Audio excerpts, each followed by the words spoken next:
Kitaabni kun asoosama dheeraadha. Mata dureen kitaabichaa Obomboleettii 22 kan isiniif seenessu barreessaa kitaabichaa Atnaaboon Nagaasaati. Seenessuu kana yoo jaallattanii yoo itti gammaddanii laayik gochuun eegalaa. Hiriyoota keessaniifis qoodaa guddaa galatoomaa. Kutaan itti aanu akka arbaan gadiitti isiniif dhiyaateera.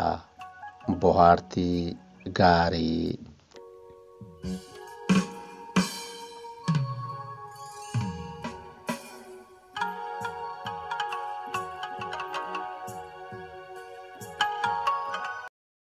Obbo Saaphaloon bakka itti sagadan irraa uffata jiru kaasanii furtuu dagalee manaa jalaa fidanii saanduqa ajaa'ibaa lafa keessa owwaalamee jiru tokko bananii.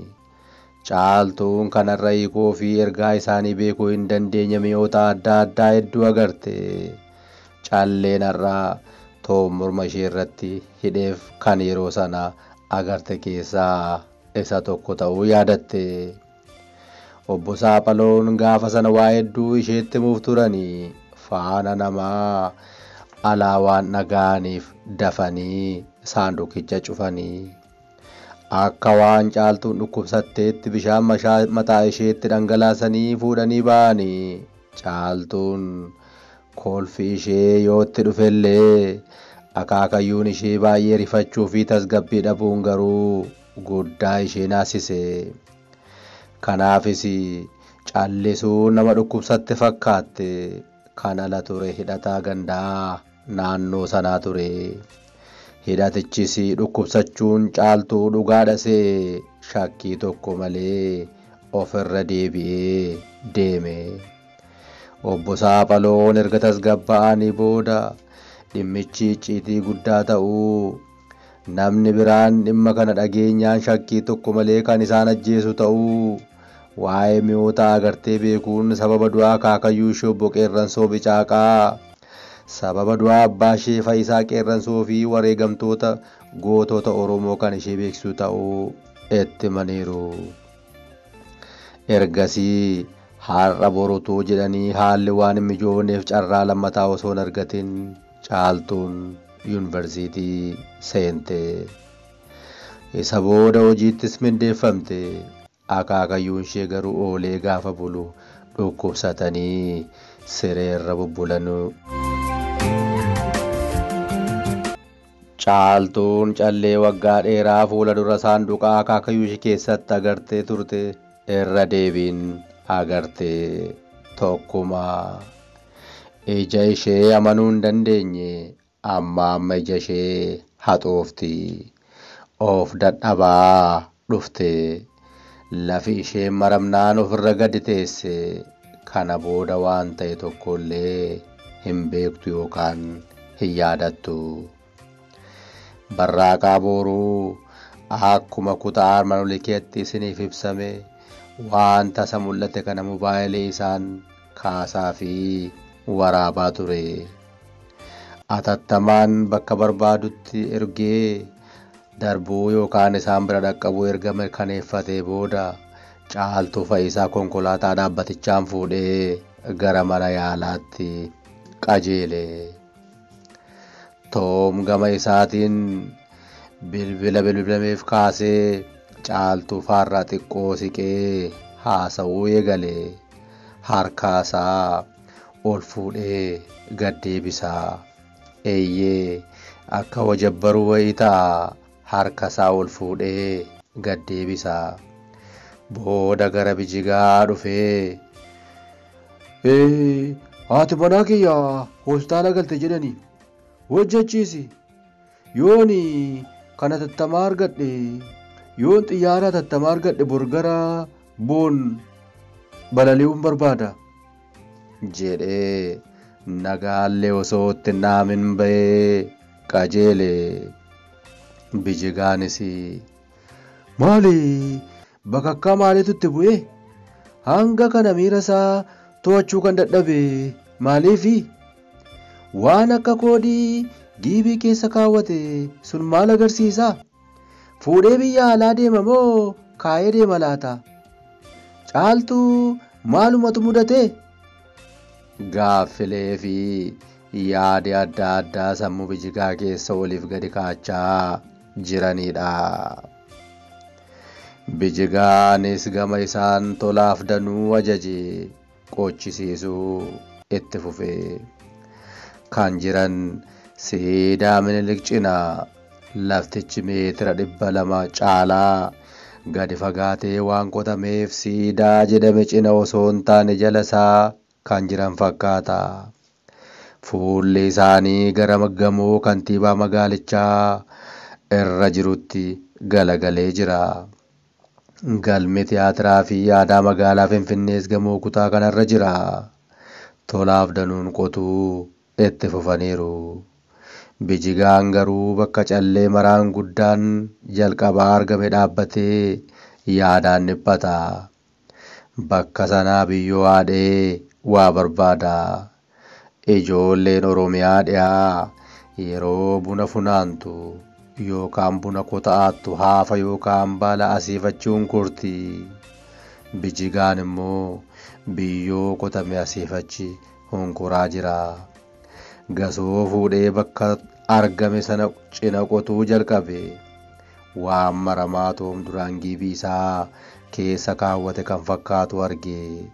Sibiila tokkos isa cinatti arge.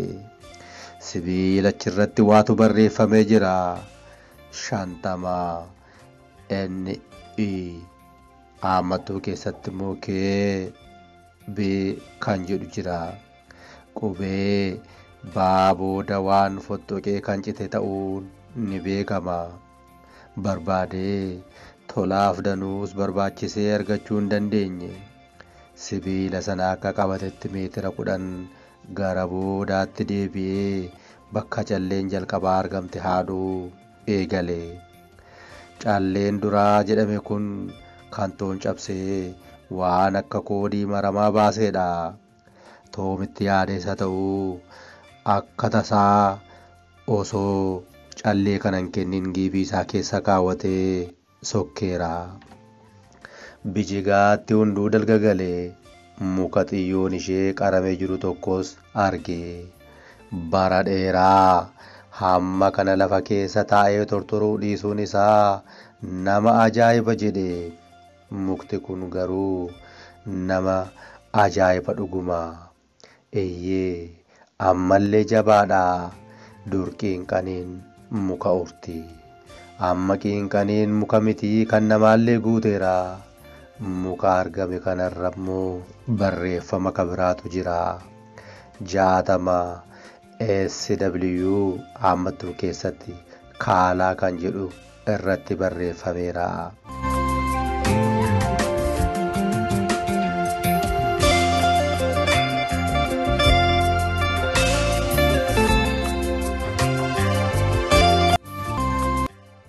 Fuulli Bijigaa ifaa dhufe waa tokko akka argachaa jiru shakkee. Dhimma kana booda icciitii guddaatu jira.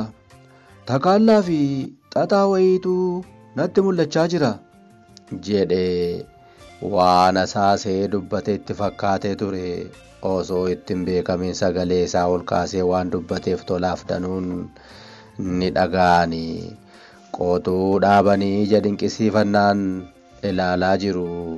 Kana gidduutti danuun ila ani sidayyuu sitti meera.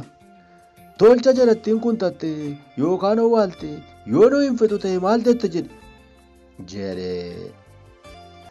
Tolaan harkaa butee Waaqayyo gooftaadha. Ati Waaqayyoon qabaannaan homtuu si tuquu hin danda'u. Ati immoo eegalte gaa amantii lallabuu yookaan sabbakuutti kaate. Iyesuus nama fayyisaa kee godhi fudhadhu jettee alkuma tokko natti himteetta. Kan nama fayyisu hojii ofiiti. Waan gaarii hojjedhu. Cubbuu hin dalagin. Cubbuun sobuu, hatuu, goyoomsuu, sagaagaluudha. Hojii qulqulluu hojjennaan ni fayyita. Kanaas amma yeroo itti koosnu hin qabnu. Cubbuun abboomii kurnanuu eeguu dhiisuudha. Iyesuusiin qabaannaan tolchattuun, moortuun, haftuun sin argattu. Caaltuun dhukkubsattee kan deemte toon bilbilaan rifatee kan deeme kunoo bijigaan immoo akka maraatuu kan qofaasaa taa'ee haasa'u Yesuusii waan hin qabneefire. Akka kanaan deemnaan ati immoo gurri si duudu'an immoo iji koo arguu dhabuu dhiisuu isaatiif wabii maalii qabna? Wabiin keenya Waaqa guddaadha. Deeggaraa Pirotestaantii ta'uu kee nan beeka.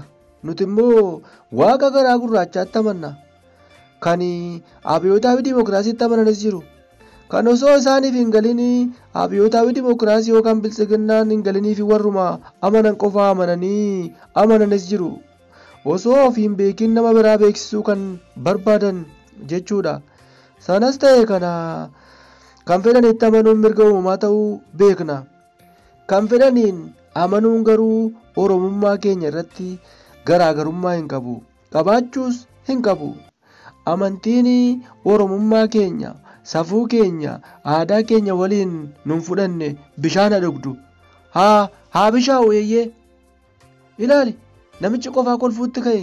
Bijiga nagaa miti jedhe. Bijigaan saala gammachuu guddaa qabuun kottaa gasoo fidaa jedhe. Bakka dhaabbaturraa fuula duratti meetira 60 lakkaa'ee mallattoo gochisiise. Isarraa ammoo gara boodaatti balaka safaruun meetira 50 irratti mallattoo biraa keessise. Ganama dhufnee qofna jedhe. Tolaanis akkamitti mallattoo kana keessee jedhee gaafate. Bijigaanis sibiila meetira 60 jiru sana fuudhee itti agarsiisaa. Kan SW kaalaa jedhu kun kallattii kibba lixaa jedhamee Ingiliffaa fi afaan Oromoon kan barreeffame natti fakkaata. Inni hir'isuu 50 inni kaabaa jedhames haala wal fakkaatuun yeroo ilaalamu kallattii kaaba bahaa jedheen fudhadhe. Gara boodaatti yeroo deebinu kallattii dhiifnee aballaka akkan safaruu yookaan lakkoofnu kanan godheefis kanumaaf jedhee ibseefi. Tolaaf danuun dandeettii bijigaa baay'ee ajaa'ibsiifatanii ni raajeffatanii.